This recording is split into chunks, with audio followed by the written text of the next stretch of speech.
Hi everyone, and welcome back to Angie Uploaded. Today we're going to be talking about a new case that comes from Piqua, Ohio. We are talking about the heartbreaking case of Vivian Gardner. On December the 5th, 2024, Vivian was dropped off at her babysitter's house. We will not be naming the babysitter as she was redacted from any police reports, as she was not involved. Vivian was not the only child being babysat.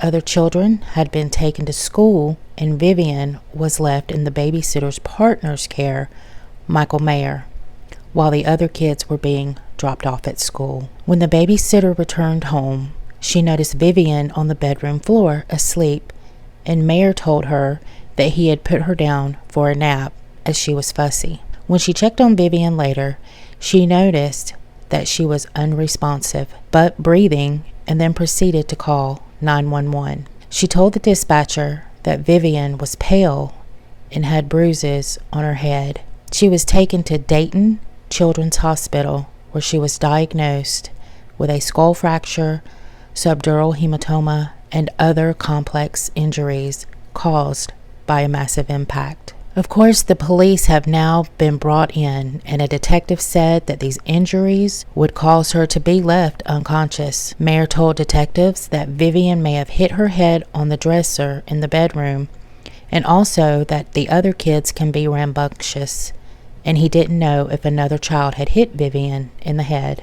On December the 11th, the police determined that Mayer was the last one to be with Vivian, and he was arrested and charged with felonious assault and 3 counts of child endangerment and booked into the Miami County Jail. On the 19th of December, Vivian James Gardner sadly passed away from her injuries. Mayer then tells police what really happened. This is an excerpt from the police report.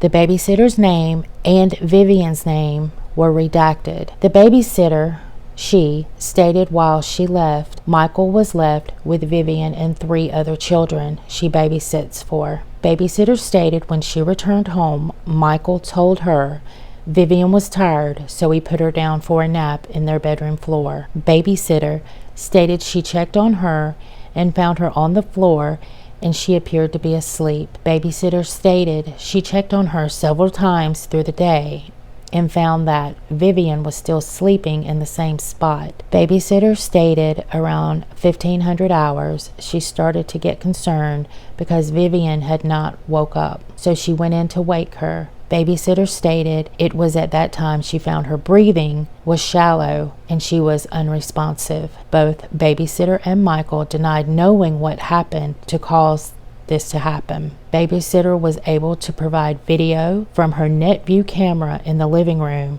that showed Michael picking Vivian up at 10:30 and walk her to the back room. In the video, Vivian was sitting up and crying. The back bedroom was not on video. This is an additional excerpt from the police report. While reviewing this footage, I could see Vivian sat in the front living room this entire time. While sitting on the floor, she continued to have her arm up with her hand blocking her face. I asked about this, and babysitter stated this was normal for Vivian, and she does that when she's hiding from Michael. She stated at the beginning of her watching Vivian, she got along with Michael. She stated something happened several months ago, and now every time Michael comes into the room and she hears his voice, she tries to hide her face. Michael stated in September he stopped trimming his beard, and it was around this time frame she began acting differently around him. Babysitter stated she got a text message from blank over Thanksgiving saying, "Let Mike know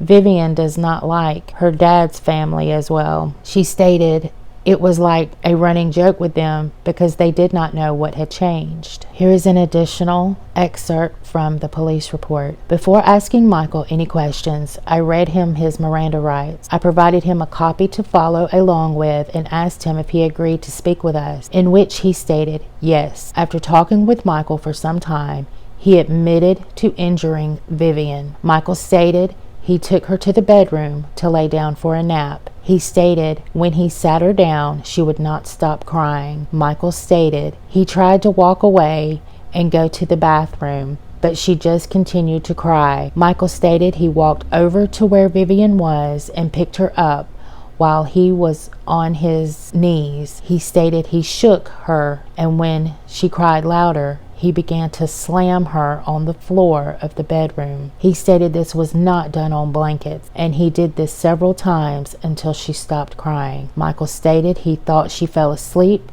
so he put her down and walked away. At this time, Michael was crying and began saying he did not deserve to live. Once Michael confessed, he began talking about how he did not deserve to live anymore and how I should just let Vivian's parents into the room to beat him to death. Michael went on to say the reason he didn't come forward with what he did was because he was afraid his wife would get into trouble. I asked him if he told Babysitter what he did, and he stated no. Michael stated Babysitter had no idea what he had done, and he never told her afterwards. He also made a call to his mother from jail and confessed. This is an excerpt from the telephone call that Michael had with his mother. You're my third phone call. They're being nice to me and letting me get this third call out. Don't give Babysitter any blank over this. I'm guilty of hurting that baby. I threw her across the room, like onto the floor,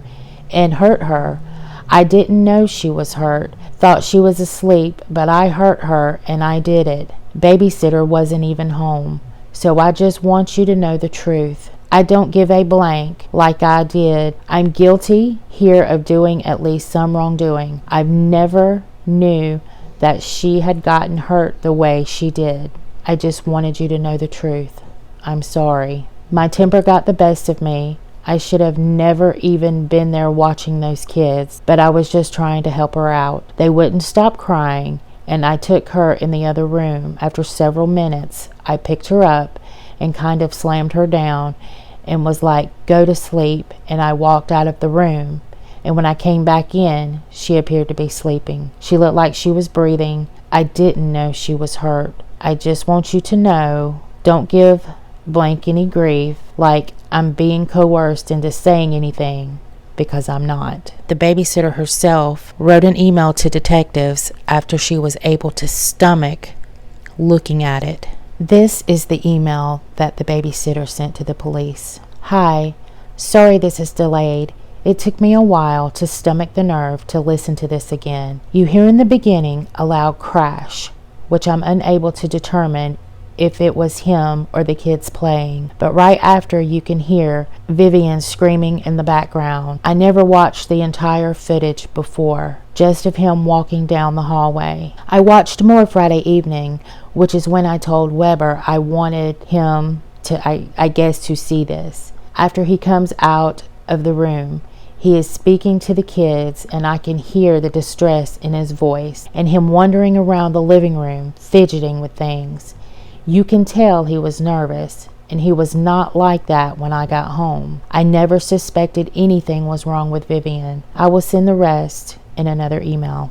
Michael Mayer has now been charged with 3 counts of murder and 1 count of child endangerment. He has not yet been arraigned on this. I had questions myself regarding 3 counts of murder with only 1 victim. Apparently, prosecutors can charge you with different theories, such as first degree, second degree, etc., and the theories behind those, being that they can't go back and charge you after the fact. Here is what I found. Vivian Gardner was called Razzle Dazzle by her family. She loved chocolate donuts and steak. She also loved the movie Finding Nemo. She was known for having the best smile, as you can see here. Rest in peace, sweet angel. Rest in peace.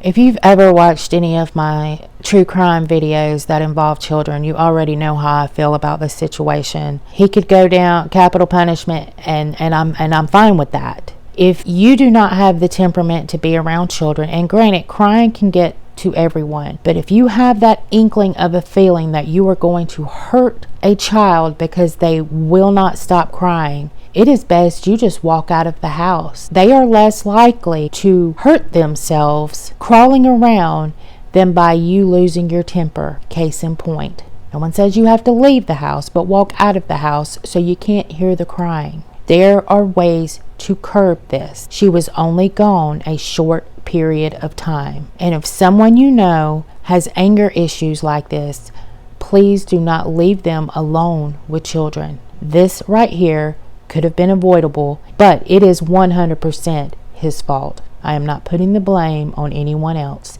He could have walked out the door. And I hope he gets everything he deserves. I will provide updates on this case as they happen, but please keep this family in your thoughts and your prayers, as this is still a very recent tragedy.